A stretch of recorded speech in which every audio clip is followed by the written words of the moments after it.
I see you. You got anything on you? No, that's all I have. That's it? How'd you make it this long? I'm serious. What else you got? That's it. Don't lie to me. I'll pop you. Junk, junk, junk. Look at all this junk. Not like the last people I got. They had all kinds of good shit. This your daddy? What a bozo.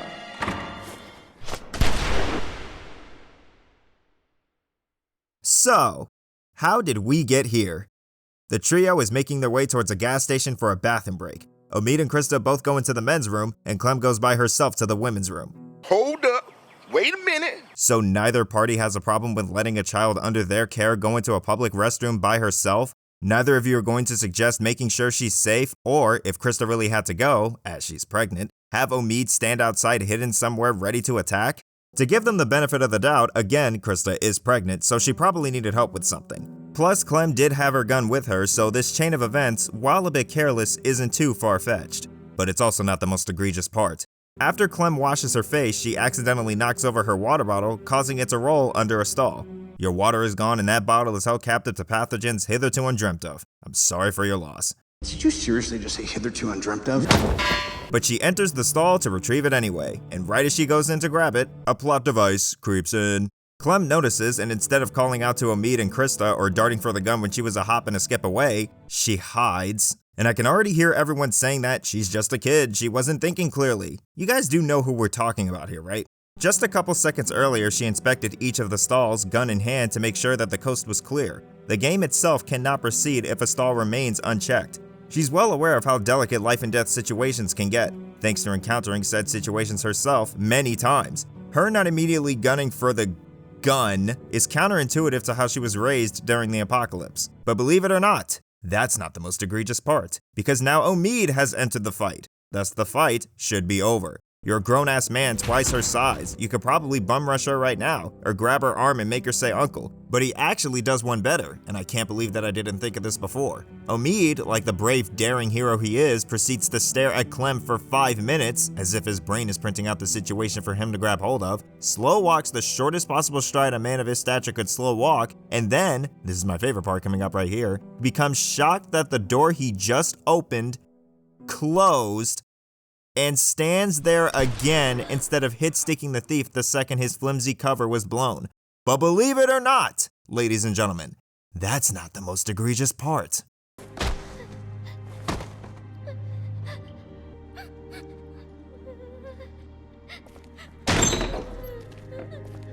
You had it the whole time? This is how one of the last surviving members of The Walking Dead's best season goes out. And it also becomes the blueprint for why anything relating to conflict and tension comes to pass for the rest of this season. And the next. The duo, even after 16 months of surviving short one man and an unborn baby, is still broken and without hope. And somehow, after 16 months and however many passed when Omid was alive, Christa, the one of many who ripped Lee a new one about keeping Clem safe, has in once in their days together taught Clem how to start a fire. And for the second time does the thing that got her boyfriend killed and leaves Clementine by herself, triggering plot device number 2. A band of angry scavengers, because people who mind their own business all died in the breakout or something, appearing out of nowhere to question Christa on the whereabouts of the rest of her group. You can distract the scavengers or sneak away, but regardless, it's the last time you ever see Christa. Not even as a zombie cameo, thank God. It's plain and clear that these events transpired the way that they did to fast travel to the story the writers wanted to tell for this season without giving anybody the chance to ask questions about where their beloved characters have gone. These beloved characters were also pretty smart, and the least problematic of the first group, which also meant that the writers couldn't generate any quick, cheap drama from them like they do with all of their new characters. So unfortunately, they had to be chopped. Now, in the first draft of the script, I laid out an unnecessarily long list about how Omid and Christa could both try to mentor Clem in place of Lee, and the different stories playing as either Omid or Christa with Clem as this season's AJ, leaning more to using their ways of thinking and how they can affect Clem's principles as main sources for conflict. But after vigorously searching for ways to insert them into this story's narrative, I started to realize that they don't really fit anywhere, at least not together. Christa having a baby and keeping her group small, Omid always looking at the bright side of things, Both of them being in a relationship and taking care of a child make Jane, Walter, Kenny and Sarita, Carlos and Sarah, and Alvin and Rebecca look redundant. From the jump, that already cuts out major plot points, including, but not limited to, the motive for the main antagonist to hunt down your group, and the stepping stones to the climactic battle at the end. A rewrite is doable, but it would call for a complete overhaul of the events of the story, which is a full video within itself. So I don't think the problem was that Omid and Christa didn't make the cut, because you can absolutely tell a great story with these new characters, which I'll do my best to convey during the course of this video, but rather in their execution of explaining their absence. A better decision would have been to start the game smack after Clem's escape from the Marsh House. She made it to the rendezvous point, but so did a horde of walkers. You push through them hoping to find Omid and Christa, but no dice.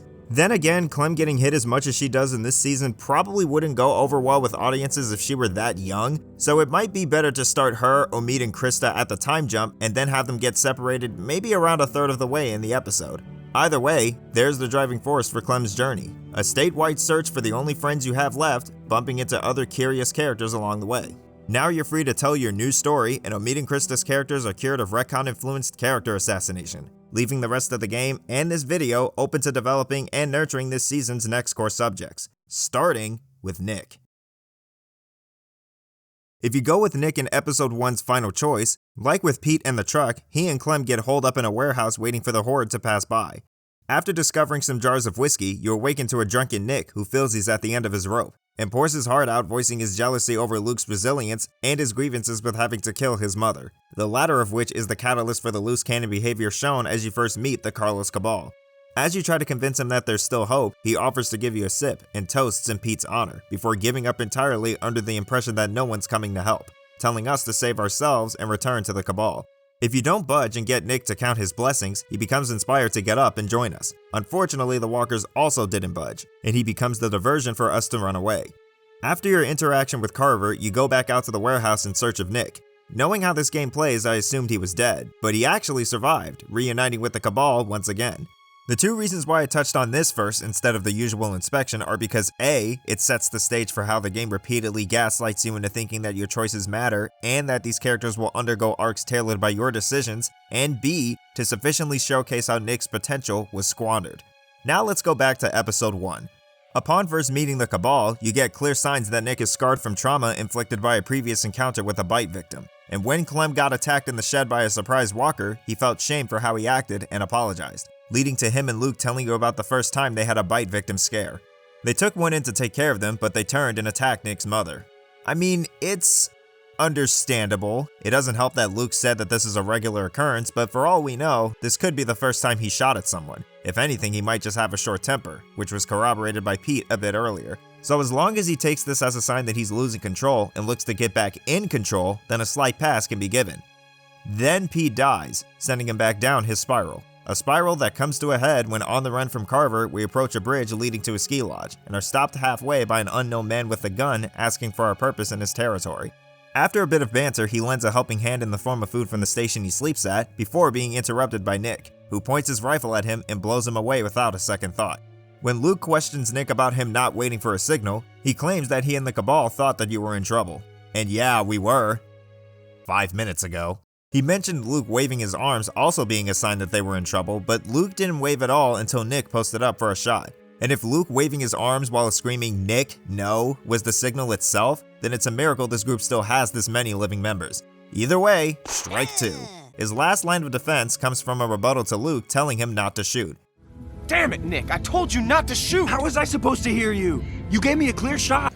That doesn't make sense. To make things worse, he actively tries to manipulate the Cabal by saying that the man drew first, which is true, but you omitted the fact that he put the gun down as he was talking with Clem and Luke, and only raised it again after a crazed unknown traveler ran up to him rifle in hand. Strike 3! This is a far cry from someone who just has moments. The guy leaped from paranoid to dangerously approaching psychotic in the span of a few days. Would have been great to see what caused him to degrade this far during the course of those few days, which then begs the question. Knowing this, who in the hell thought it was a good idea to let him run onto the bridge in the first place, let alone hold a loaded rifle? But Dara, it's obvious that he's not taking Pete's death well. Of course, he's not off the hook, but it definitely explains the jump in instability. Also, did you forget that he shot at Clem when they first met? Well, he only shot at Clem because Rebecca told him to, but as for that first part, I know Nick hasn't been taking Pete's death well. In fact, the game uses that as an angle to not only have Nick's murder explained, but borderline washed away just because of the trauma he's experienced, which conveniently leads me to confess that I may have fibbed. There's actually a third reason as to why I noted the aftermath of going to Nick before this part of the segment. The monologue about him killing his mother is used here as well, but its purpose gets changed. Before, it was a drunken and hopeless man's thoughts being expressed to the only person who was around to listen to what he thought were his last words. Here, it's an unprompted, half-hearted attempt at softening the blow. "No way, Jose," you say. Well, what about how easily they brushed off the man's death? Right when he was about to get to the root, Luke got interrupted by Nick, who then got interrupted by Carlos, wondering if the man was working for Carver, and that's that. When you tell Nick that the man was nice, he just says, Damn. and goes right back to making excuses for his crime. Still not enough evidence? What about the multiple dialogue choices whose subject matter is about excusing Nick's behavior? They even give you a choice to equate what he did to Lily killing Carly. Oh, Lily, my beloved. If only Lee giving your father a chance changed your fate. After all, both murders were influenced by the death of a family member, and both murderers try to excuse said murders by bringing up past trauma. But the difference here is that even at Lee's most diplomatic, Lily is looked at as crazy, is instantly disarmed, and is handcuffed while under surveillance. As she should be. Yet with Nick, it's, nah, he just has a short fuse and his uncle just died. It's not okay to take the lives of innocent people on a whim, but he deserves a second chance. Just give him an earful and he'll be right as rain. This leaves no room for Nick to grow. If he can just fall back on his mother's death, then he's allowed to do and say whatever he wants. He blatantly changed history to fool himself and his friends that he was in the right, and the arguments used to achieve that had so little ground that they were basically levitating. A normal person would have been disgusted at his behavior, or at least have been reluctant to accept his explanation for such an abhorrent and unnecessary act. But the biggest reaction we get is a Man, fuck Nick. from Alvin, and again, that's that until we make it to the ski lodge and meet the Kenny Club. Throughout your conversations with the members of the club, they talk about a guy named Matthew and constantly make references to his activities outside the cabin, pondering about where he might be. This is all to aggressively hint at the big reveal that Matthew was the guy Nick shot. And if you vouch for Nick after being interrogated by Walter, Walter forgives Nick by saving his life. The choice to defend his actions hard carries this outcome because Nick, for the third time, did nothing but excuse his behavior, also having the gall to say that he didn't mean to. In what universe?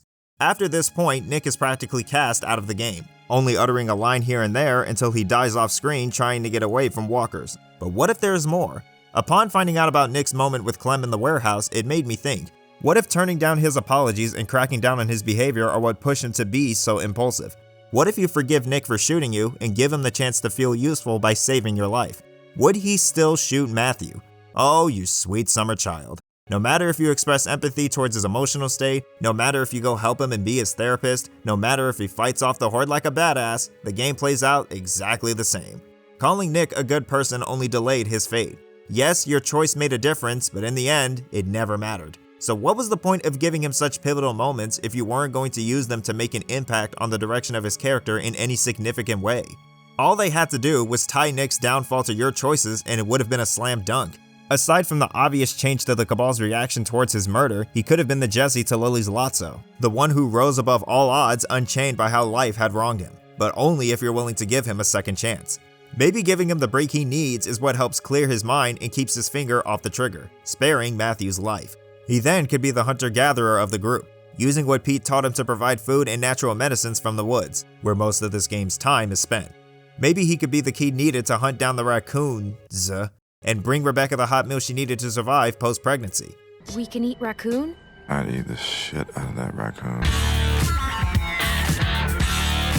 Growing up and succumbing to reality seems to be a recurring theme, so why not have him jump in as well? As time goes by, he can weave his way into a leadership role in tandem with Luke, just like Pete used to do previously. And it's because of this that he's able to survive until the bitter end. Or you could have him sacrifice his life to save Luke from the ice lake, once again, just like his uncle before him. Or suggest that they go around because going straight across without an assessment of the lake's thickness is beyond nonsensical. This allows him to show why he has a place here in the group. There could be hints of his skills in the beginning, but they're drowned out by his past and inability to open up. And after his inebriated venting to a stranger, he acknowledges that he plays an important role, and that there are people out there who genuinely care about him and his well-being. A classic survivor story hanging in the balance of your thoughts on his impulsive nature, and if you yourself think he can do more good than harm. He will make mistakes, but lives can only be lost if he himself is lost. Right off the bat, you find out that Sarah has been sheltered by her father from the world of the dead. She's curious to a fault and a bit ditzy. Not stupid, just unaware of the dangers that lurk outside, dead or living. You can already see the setup. She's the yin to Clem's yang, a polar opposite. She freezes and suffers lethal panic attacks, frantically calling for her dad at any sign of danger. And when she's in danger, she flails, flakes, and folds. Not an ideal habit to have, and in every move could be your last environment. So it's up to you to use whatever knowledge you have from what Lee taught you to help bring Sarah into the light against her father's wishes, so that if the time where she has to get out of a jam on her own did come, she'd be ready. Except that opportunity for her to showcase her capabilities never came. No fights with her dad asking to see what's out there, no attempts to sneak out, no stern talking to from anybody in the group, not even from Pete about how Carlos is actively signing his daughter's death warrant. She just ballerina twirls her way into an inevitable demise. Not even Clem slapping her knocks a gear in place. She lives and dies as oblivious and afraid as she was when you first asked her for medical supplies. So I ask a second time, what was the point of giving her all these pivotal moments if you weren't going to use them in any impactful way? I mean, I pretty much laid out what can work for Sarah. Go behind her father's back to get her ready for the dilapidated path ahead, or let her father pave the way for a utopia that only exists in his head. Maybe over time, as Sarah becomes more useful, it helps convince Carlos that he made a mistake in raising her the way he did, and because of this, they can spend more time together surviving and thriving, instead of leaving Sarah at home to rack her brain waiting for her dad to return safely. Carlos dying or getting separated from her after their escape from House then becomes her final exam. She's been preparing for this day, but what will she do when the day actually comes? Don't think that teaching her will be a picnic though. Another of Sarah's traits is that if she feels wronged or doesn't agree, she will go right for the throat. She might not take too kindly to your teaching methods, and could probably stop listening altogether if your lessons and your own choices contradict each other. Speaking of lessons, you could teach her about how she can use her size to her advantage by having her move through the cabin's crawl spaces Clem found, how to take out walkers by using strays on the way to the ski lodge, and protocols to take in case they cross the paths of any travelers, using Clem's interaction with Carver as an example. You'll have to hold her hand for a bit and give her commands on what to do as you're training her. Say in an obstacle course, she has to duck or dodge left, right, or center. Looking through her POV, you're shown the obstacle she's approaching, and you have a split second to yell out the right command, and repeatedly failing to do so lowers her trust in your judgment, making her less malleable, thus putting her in more danger, leading to a possible death due to lack of agility and quick thinking. You could bring back Lee's aiming minigame, and failing it leaves the door open to her missing a key shot under pressure, failing to save herself or others. Your own actions will carry a lot more weight when combined with Sarah's curious mind. Going back to what I said about fixing Gabe in my New Frontier video, you'll have to help her navigate stressful scenarios. Does she take the shot before the person she's aiming at could get the chance to respond, or will she consider crossing that line of last resort even when it looks like there might not be another way? You'll have to win her trust, but when you do, it's monkey see, monkey do. She'll take what you taught her and put it to the test, but that doesn't mean that she'll forego your input on major choices, at least not immediately. Soon, she will take matters into her own hands, and the way that she does it is heavily dependent on just how consistent a teacher you are. If you stick to the side of the moral compass that feels right for your story, she will follow, for better or worse.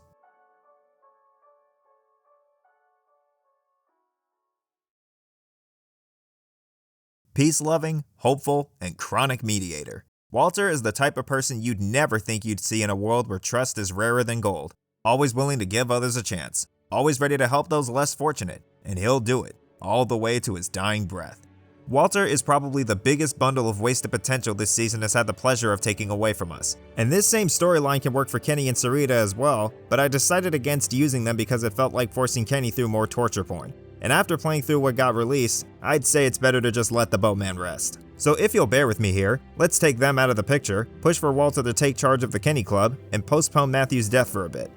Once you and the Cabal approach the lodge, you're taken aback by Walter and Matthew's hospitality. You set decorations and you eat dinner together, learning more and more about their worldview and their mission for change, to make this dog-eat-dog world a high-trust society again. Sure, it's naive, but you can't help but feel that their positive outlook is infectious. You even get to see it in action when you spot a woman outside the lodge asking for supplies.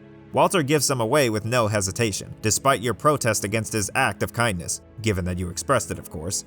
You and Matthew try to make small talk until Walter brings out a box filled with supplies and sends the woman on her way, hoping she does the same for others down the road. The wind causes the turbine to make a lot of noise. You shut it down and do what you can with the incoming walkers until Walter commands that you and some of the group go back to check on Rebecca. Then comes Carver's clan. the Cabal is washed over with a wave of fear. Walter and Matthew stand confused at their reaction, as the woman they met is simply bringing her family along to maybe combine the groups together and create something worthwhile and prosperous, breaking the cycle of death and betrayal. Until they're commanded by her, eyes down the barrel of her weapon, to do as they say. Carver begins his search for Rebecca, and the woman standing unfazed at Carlos being tortured is chipping at Walter's worldview. At his lowest, a shot from a window downs one of Carver's soldiers, leading to Carver upping the ante, using Matthew as a response. Walter's worldview is then shattered. Betrayed by someone he thought needed help, his safe space infiltrated, his friends rounded up like cattle, and his lover lifeless in the blink of an eye.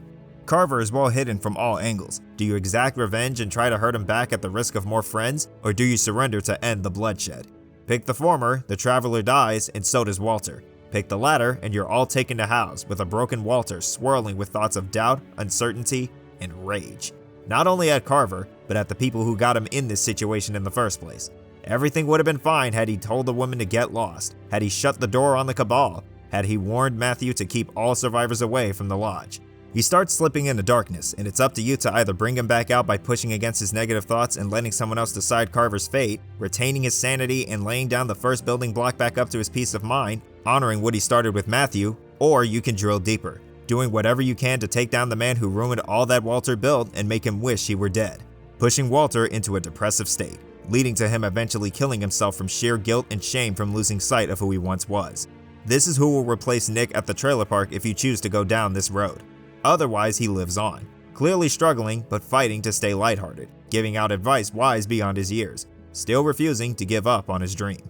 He's learned his lesson, that's for sure, but it won't stop him from showing that survival doesn't always have to be at the expense of others. It's what Matthew would have wanted, and that thought is what keeps him going. Remember 400 Days, the DLC that introduced a bunch of characters that would go on to join Carver's clan and, excluding Bonnie, had no reason to exist outside of a "hey, I know that guy" Easter egg? I'm gonna state the obvious here. What if we could convince some of these characters to help us escape? Vince could be one of the skeptics. He was the most level-headed out of the trio you were chained up with, and his ending had to do with the choice to kill either a pedophile or a scam artist, and the choice was a no-brainer. Same with Shell, as her canon ending involved her looking at their place of safety as a prison and running away from the decision to kill her friend and then thief, Stephanie. And Russell could feel regret for not doing anything to help the old couple at the gas station, leaving the rest of the cast to be harder or impossible to persuade. Wyatt could replace Troy. He could take up the archetype I suggested for Badger in Season 3, the arrogant gung-ho know-it-all who blindly follows orders. After all, how else is he going to get the resources needed to find Eddie? Bonnie could stay the same, although instead of her defending Carver's murders, Carver could use the fact that she ruined the life of the man who helped her sober up and get back on her feet, manipulate her into thinking that she can become worthy of forgiveness by means of doing good works, i.e., helping keep House and their inhabitants safe. To make this stick, you can have Becca take her place as the disguised scout. I'll explain why her in a jiffy.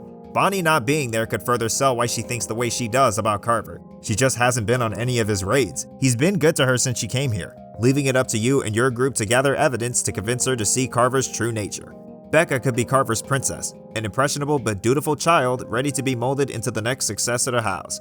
This plays into her cutthroat demeanor against the thieves in 400 Days. The problem is that she's unhinged and overzealous. She does her job, but the power is going to her head, delaying Carver's big plan to expand House. This is what leads him towards looking at Clem as her possible replacement, as he's seen that Clem can do what needs to be done and is a lot more collected doing it.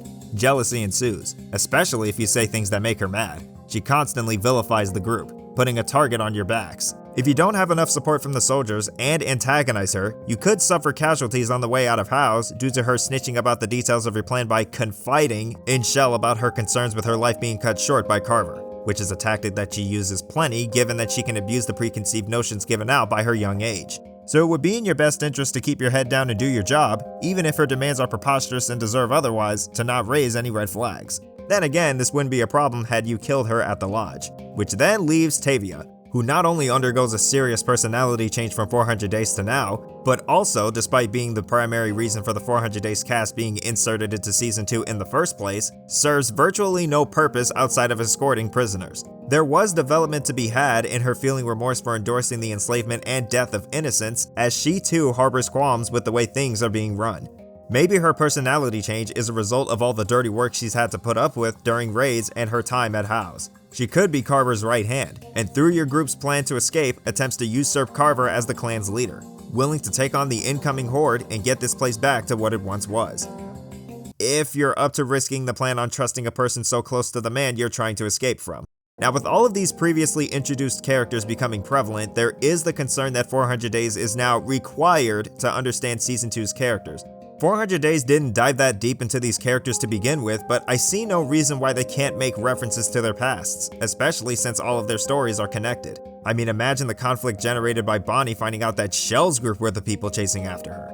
Bottom line, the 400 Days cast deserved better than cameos, and the devs thought so too, until they were told to shorten their stay at House to cut costs.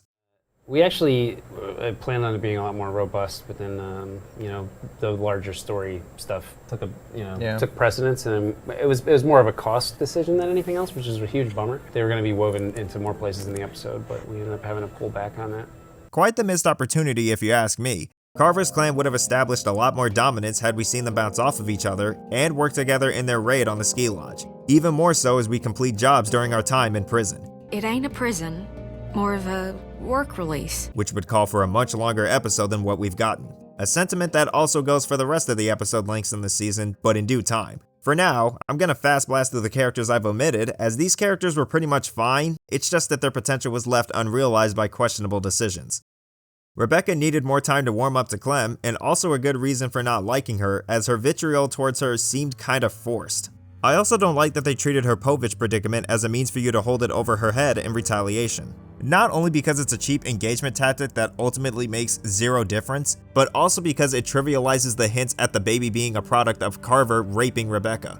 Granted, it's not confirmed, and I guess it makes sense if you're going down the scumbag Clem path, but I get kind of an icky feeling when delicate topics are merely treated as a chance to farm reactions to speedrun the legwork needed to get people to pay attention. To elaborate, what I obtained from Rebecca not telling Alvin about her uncertainty towards the kid's father was that she was trying to keep him from risking his life being blinded by vengeance, but it turns out that it was actually because she thought he was going to be angry at her. You lost me, brother. Thus why I said what I said. Her reason for not being more transparent with Alvin just makes it seem like she cheated on the guy with Carver and crawled back to him because she realized that Carver's out of his freaking mind, but whoops, she's starting the show. Boom! Instant drama to garner intrigue. Which in turn makes Carver's comments before his death nothing outside of a weak chance to get under Rebecca's skin and another lazy last-minute reason to enjoy the show. Either that or Alvin's also out of his freaking mind and actually would kill Rebecca regardless of how she got pregnant, which, why is he still here? Just go with the vengeance motive. Give the player opportunities to break the news to Alvin and have him die at the lodge due to not thinking straight and Rebecca never forgiving you as a result of that. Also making the escape from House a more difficult feat than it already was. Rebecca will tell him when she feels the time is right, and your support combined with Alvin's will give her the courage needed to do so. And finally, she deserved to survive until the end, because how the heck does Christa get to survive a failed pregnancy, but Rebecca is screwed even if you stole from Arvo and took time for her to rest? Going back to the drama surrounding the father of Rebecca's kid, I was surprised that Alvin didn't play a bigger part in this story considering how integral he is to Carver's ire towards the Cabal. It's said that he even killed one of Carver's men in their escape, so you would expect Alvin to be a bit of a gangster, wouldn't you? Because I'm black? But nope. He's nothing but a big fat dope always wondering when the next meal is gonna be. It's because he cares for Rebecca's health, I hear you say. And you're absolutely right. In fact, he cares so much that he asks for an 11-year-old to go into the station of the guy they just killed and look for the food he so desperately wants by herself, and upon her finding it, asks her to betray the Cabal and keep the food a secret. Wow, what an asshole. Then you get to his last moments and he completely changes, going out in a blaze of glory. Kinda, because he kills a soldier that we never knew existed until he shot him. They even made Kenny say that he had a pair on him, but there was only one example of that being the case, and it was right before he died. Don't get me wrong, Alvin dying there made sense. There was no way he was getting out of that unscathed, but before then he should have had more presence, shown more dominance, a rock for everyone to lean on. Not a leader per se, but the lovable beefcake of the group like Mike is towards the end. Kinda. A protector who will crawl across hot coals and broken glass if it means that Rebecca and their daughter, as he so claims, can thrive in a world of peace etched by his own blood, sweat, and tears. Alvin is destined to die, but he needs to toss his hat in more in important discussions about the group's next moves, and be instrumental in Carver's downfall. using the last of his strength to save his family and go out on a high of sweet, sweet revenge.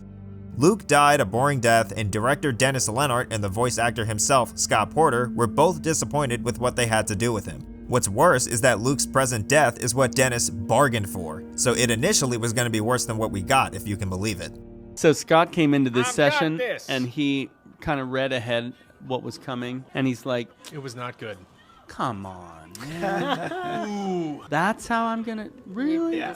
And then Dennis was there saying, it's not what I wanted. Sorry. Yeah, totally. I fought vision. 17 fights to get it this way. You should have seen how they wanted you to die. We should have gotten more in his conflict with Carver. It's mentioned by Bonnie that they both had differing views, and had Alvin not existed, Luke probably would have been at the top spot on his shit list. Some more teamwork with Nick, a build up to his and Jane's relationship, and a chance to prevail until the end would have been nice. Other than all that, I have no further complaints. Same goes for Pete and Reggie, although I'd say that Reggie deserves to live if you do your job right under his command. As for this next character, I'm going to go on a bit of a tangent here in reference to some comments on my last Walking Dead video, so if you're only interested in what I think needs to be fixed, you can skip to this timestamp right here. My stance on Jane, aside from the video's title and my thoughts on the dev's work ethic, was probably my most controversial take in my previous video on this franchise. I essentially scolded the writers for killing off Jane in a way I described as disrespectful, going so far as to say that it was character assassination. A couple of commenters said that she absolutely was a selfish coward. Another commenter argued from a different perspective, saying that episode 5 didn't actually ruin Jane, I was simply biased for Kenny. Part of my reasoning for why I think she's more of a loner is because even though she was motivated to, she backtracked on her first attempt to abandon Clem and Rebecca, and I'm using the word attempt loosely because she was going to meet up with the rest of the group anyway, to help them get through the Eye of the Horde. And if we're going to count Sarah, both times, not only was Sarah beyond repair, but Jane left her behind due to trauma originating from a sibling cut from the same cloth. And like with Jamie, she did whatever she could to help Sarah, whether it was buying time for their escape or lifting the rubble with all her strength. Alas, she had to come to terms with the fact that if she stayed at it any longer, she would eventually end up in the same boat as the both of them. It's easy to think that she's selfish because of the actions committed, but combined with her past and the constant warnings to detach yourself from the proverbial ball and chains, it's clear that she's not motivated by any selfish desire. This is further substantiated by what she says to Clem when she returns in episode 5. Look, I know you're probably pissed about me leaving. When I heard the gunshots, I knew it was a mistake. The thing I'd normally do is walk away for good, but I didn't. I'm not pissed. I'm glad you're back. I didn't want you to go in the first place. That's good, because you're probably 90% of the reason I came back. I'm gonna try to make this work. All I can do is promise you I won't abandon you again. Which, to be fair, I've never done before, even though I probably should have. A few times now.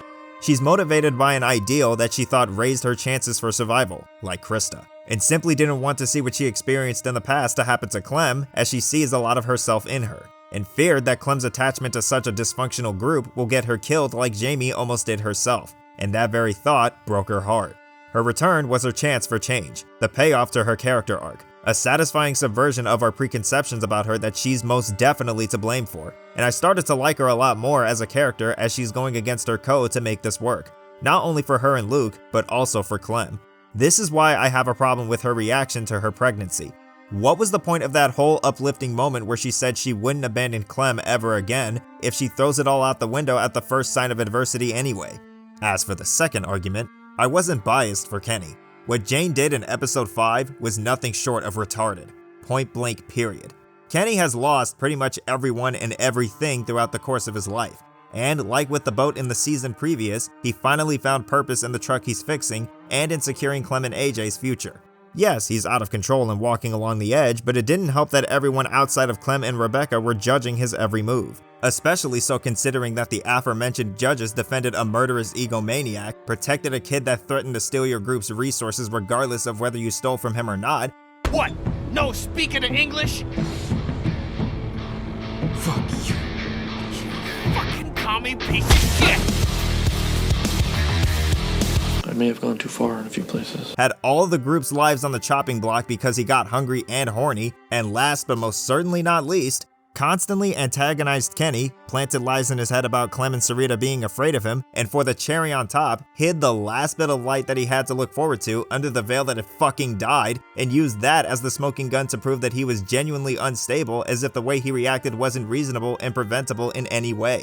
This is why I said episode 5 ruined her. Her master plan for proving her thesis was made up of a self-fulfilled prophecy cosplaying as a flimsy, at best, moral gotcha. And I have no doubts that they made Kenny as volatile as he was to make Jane's plan seem plausible.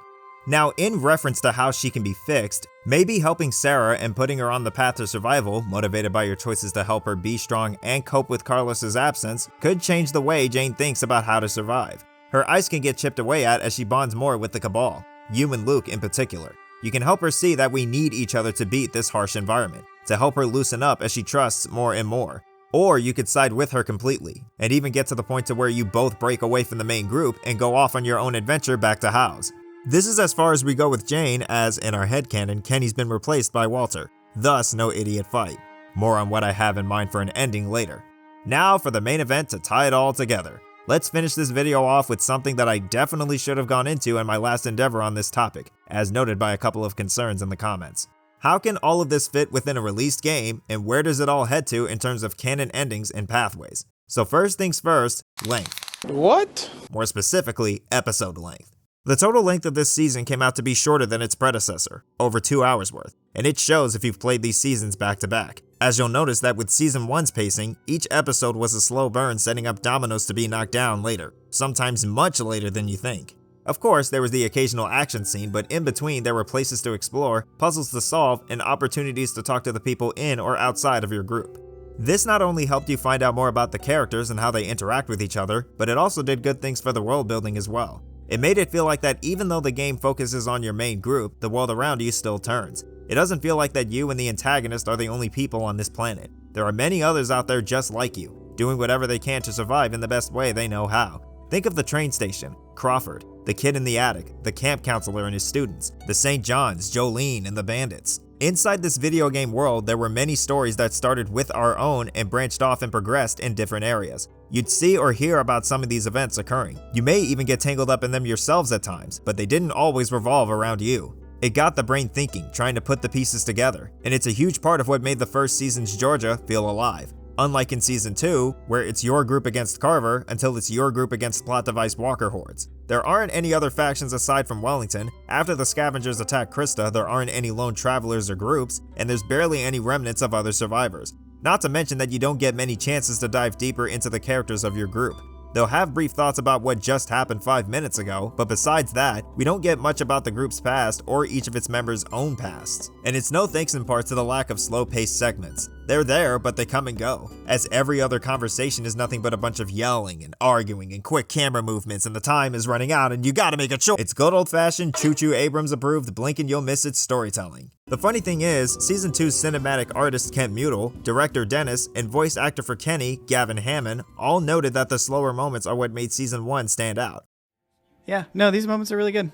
This is some of the better stuff in the season. I like it. And these moments were what made the game different. Yep. Exactly. You know, they were different than other Exactly. It's point not and shoots. action. Yeah. You know, this is just about dialogue and getting through narrative. Yeah, there's just a lot more emphasis on like the structure of things Totally. and sort of like where's the button presses and good intentions behind a lot of it. But it can make scenes like this harder to get through, and so it's Right. good when they do because you feel like a breath of fresh air. Right. That you sort of desperately need. So I'm guessing they were strong-armed to make it the way they did to keep up with the incoming projects, which definitely didn't bode well for the character development and world building, so just bring the links back up to Season 1's. And in addition, raise the complexity of the puzzles, add in the mini-games I mentioned before, make certain quick-time events decide a character's fate like in Detroit, and of course, leave space for the story-changing events to marinate with the group.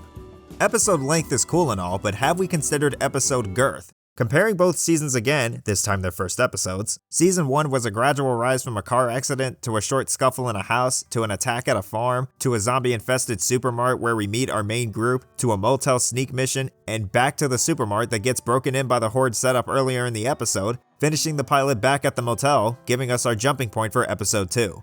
In Season 2, we take a bathroom break, a critical character dies. We time jump, a critical character gets separated from us and a chase ensues. A dog bites us and is killed. We get chased down by plot device walkers and are found by our main group. We're brought back to a cabin to be checked out and almost die. We get thrown into a shed, we sneak outside the shed for supplies. After stitching ourselves, we're attacked by a walker, we're finally accepted into the group, we go out for a fishing trip, and then we're attacked by more plot device walkers.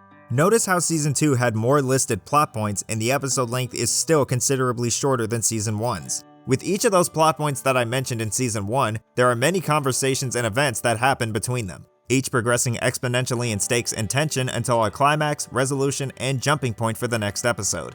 With Season 2, the events and conversations themselves are the plot points. There's always action, and the plot kicks right back into second gear the second it slows down, so it's impossible to pinpoint exactly where the climax is, with the exception of Episode 3. You might say this is unfair, as the first and last 2 episodes of the season are all halves, but that's my problem. Had this been Season 1, Omid and Christa's separation and your first entanglement with the new group would have been a full episode in itself. This leaves plenty of space for Clem to use what she learned to survive her first night alone, establish the new group and their dynamics, and allow for you to prove yourself as a valuable unbidden asset. Speaking of, Clem's young age should take her dog bite's place for arousing the Cabal's suspicion.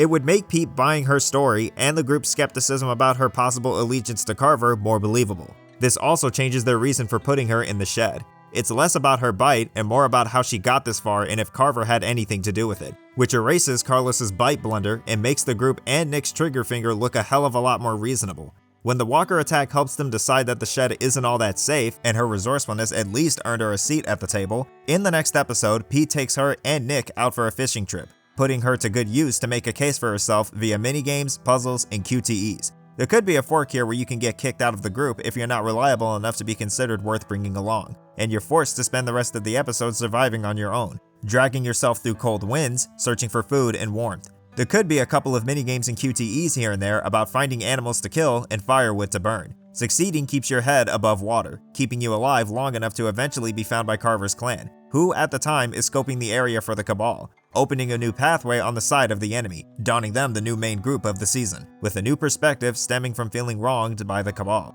And failing leads to a slow, painful, and lonely death, ending your playthrough.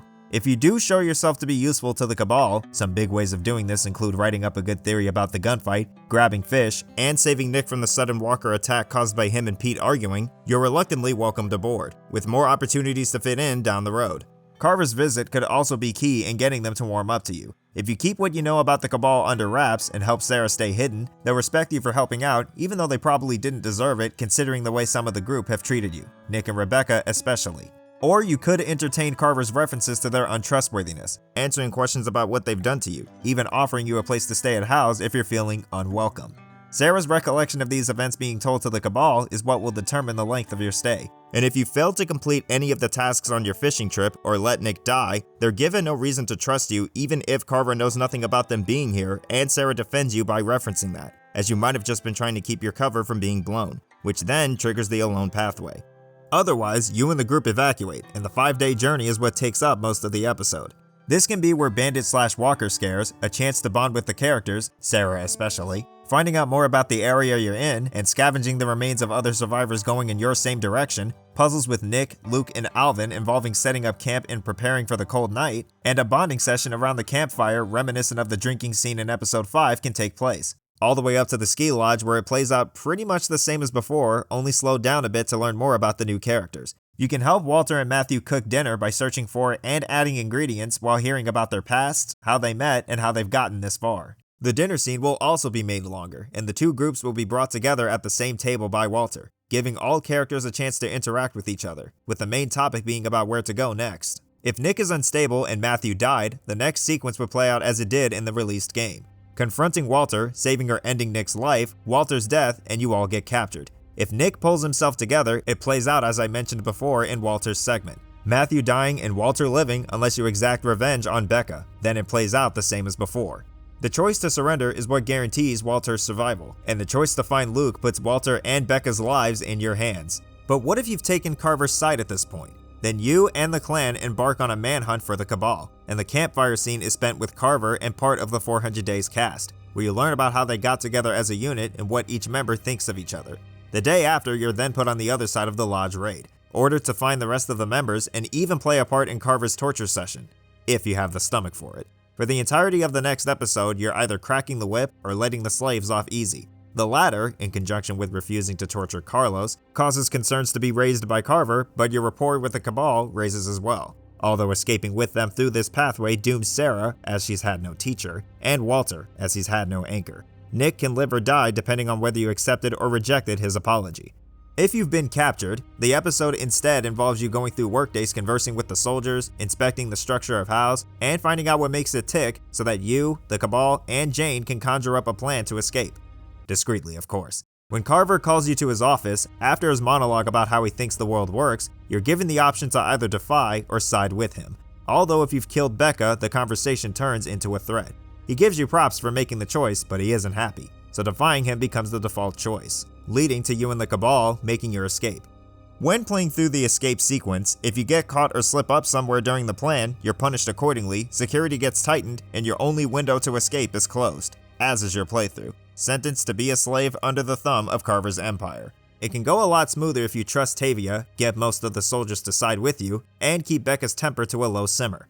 Push the wrong buttons and Carver kills Tavia, causing the soldiers you convinced to lose morale, get cold feet, and shoot down the horde in the way of Carver's expansion, setting up a character's death on your way out. But succeed in all departments, Tavia and the soldiers, except Bonnie as she joins you, with your help overtake House and rule it under a less oppressive, less brutal organization ready to rebuild a stronger community from the rubble left by the Union and Horde, and are happy to open the doors for your group if House becomes functional again in the near future.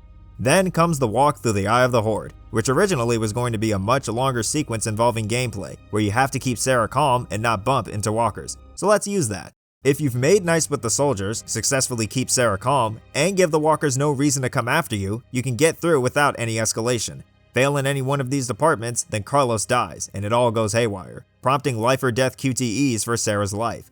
Going back to your meeting with Carver, if you side with him, you replace Becca as his prized pupil. And in response, she takes your place in the Cabal's escape plan, who are now gut-wrenched at your betrayal. You have the chance to give Carver the lowdown and cut their escape, and possibly their lives, short, or play it off as if they never trusted you to begin with, thus you have no intel on their plan, sparing them but giving Carver another reason to doubt your ability to be his protege.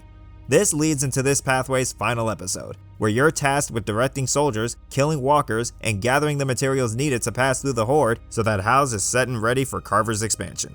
The finale is either your untimely death due to incompetence or the realization of the expansion 4 years later, with you and Carver side by side leading a dominant regime to the promised land, forever expanding and flattening whatever stands in the way of progress, ending your playthrough. The side with him choice is also predetermined during the Carver pathway unless you've given the Cabal a good enough reason to trust you to help them escape. Then both will be open to choose as before. After your escape, the history side plays out like usual. Once again, just longer with more character development and consequences. Let's talk about the trailer park.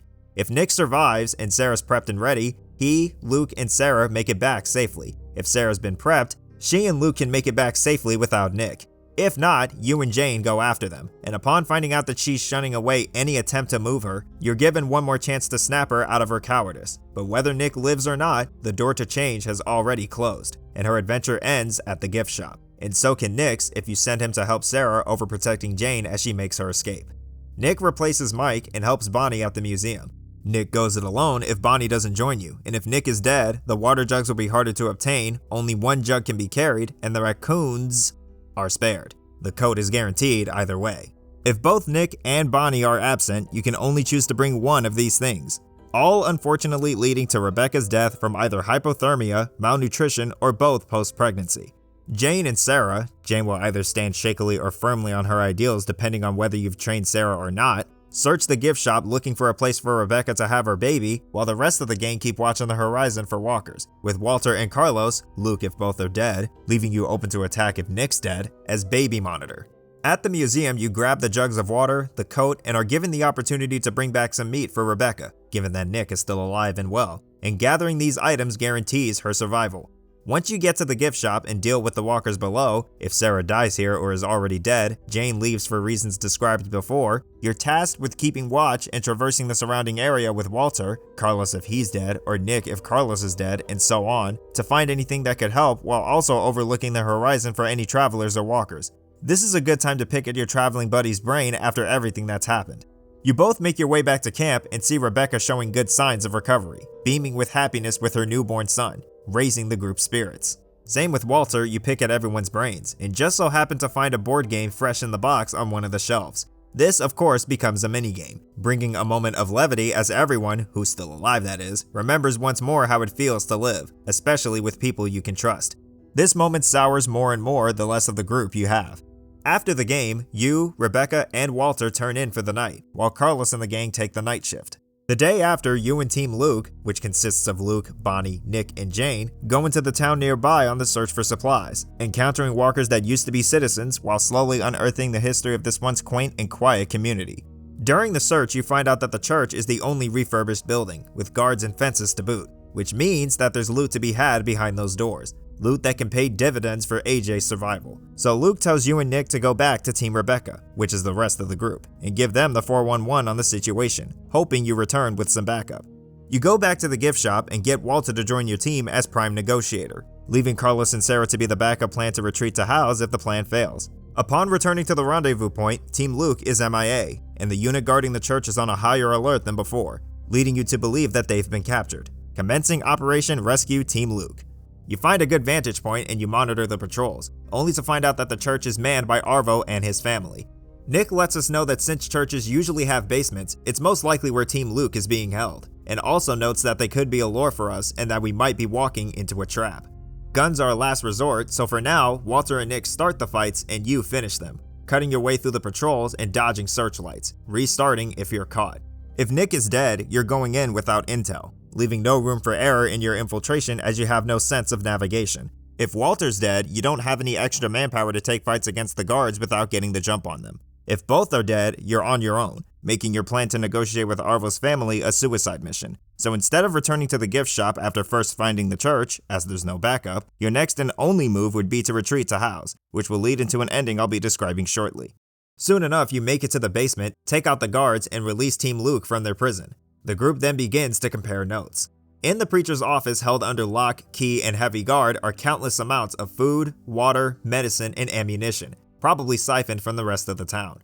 You also find out that their truck is parked in a shed just outside the church. As more and more guards stop responding to security checks, Arvo's family begins to become more antsy, working double time to find the intruders and make them pay for downing family member after family member. You are now given 3 roads, each varying in risk and effort. The first is the easiest to pull off. You escape with Team Luke using the chaos to your advantage, make it back to the gift shop, and walk back to House. If the soldiers took over House, they'd still be in the middle of their development, so they might not have much to go around, and it'll take some extra work from both the Cabal and the soldiers to create a sustainable community. This leads into the final episode and epilogue for the House ending. Your home base needs to be fortified enough to fend off Arvo's vengeful family, otherwise House is burned down again, leaving you and whoever's left alive stranded in the freezing cold. Whether they live or die is up to speculation. If you defeat Arvo's family for good, House flourishes for years to come, and peace is achieved. If you couldn't get the soldiers to join you in your escape plan, then House would be inhabitable as it's overrun with walkers, so the choice would be grayed out, which leads to the next ending, involving the truck. In the discussion for your next move after releasing Team Luke, you mentioned that Carver and Christa both brought up Wellington. If you can make it past the guards and take the truck, you can drive it back to the gift shop, grab the rest of the Cabal, and make your way towards either Wellington or House. House plays out like it did before, and at Wellington, where you're about to be turned away, as they're almost at capacity, another guard walks over wondering what's going on. It's Christa, who vouches for you and can only make a case for Rebecca, Carlos, and the kids. You can either take their offer, reuniting Clem, Christa, and Omid again, tears in their eyes with so much to catch up on, or leave with the Cabal back to House. If House isn't available and you pick Wellington, you're locked into that choice as there's nowhere else that would be suitable enough for AJ. Which then leads me to the final road, and this can only be chosen if every character that can die or leave as a result of your choices is still with us. Take advantage of the thinned out unit, brute force your way through the church, and take it all for yourself. Any QTE could be either yours or any character in your group's last. You have to be cautious about which fights to take early on, and you can't miss many shots. Speaking of shots, it will occasionally come down to you to call the shots, using your agility to get angles on soldiers and give specific characters a heads up on the dangers lurking around the corner. If a character dies, you have a final choice to either finish the job, risking death and leaving the rest of the group to return to House, or ditch the plan and either go for the truck or return with them. If you stay and 2 characters die, you can either go for the truck or walk to House. If you pick the truck and every character dies, you're forced towards House. And if House is flooded with walkers, you and whoever's left of Team Rebecca go through what happens if you fail at House, and that's if you even make it out of the church alive, restarting back at the Three Roads choice. But if you and the rest of the group survive, the town is yours to rule. You bring Team Rebecca to the church, and like at House in Wellington, you create your own community. For Wellington and the church, the final episode is a 4 years later epilogue, with payoffs to all of the major choices made during your journey, closing off Clem and the Cabal's stories for good.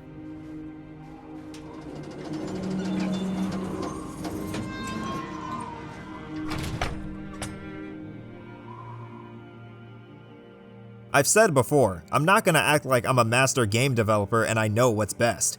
I haven't even touched on the dialogue. With each dead character comes a hellspawn of new scenes to animate and record lines for, and the rough rewrite itself does emanate a sense that there's a right way to play, which kinda puts a damper on the fun of a Choice Matters game, but I wanted to use this segment as an overly elaborate and incessantly long way of saying that the limitless potential of this game's story and characters wasn't realized by any stretch of the imagination. And I've learned from last time, it's not completely on the devs for the final product we have today, even though Telltale was at the top of their game at this time. It's said by Dennis that the writing staff changed with each episode, with some writers being brought on without any knowledge about what came before.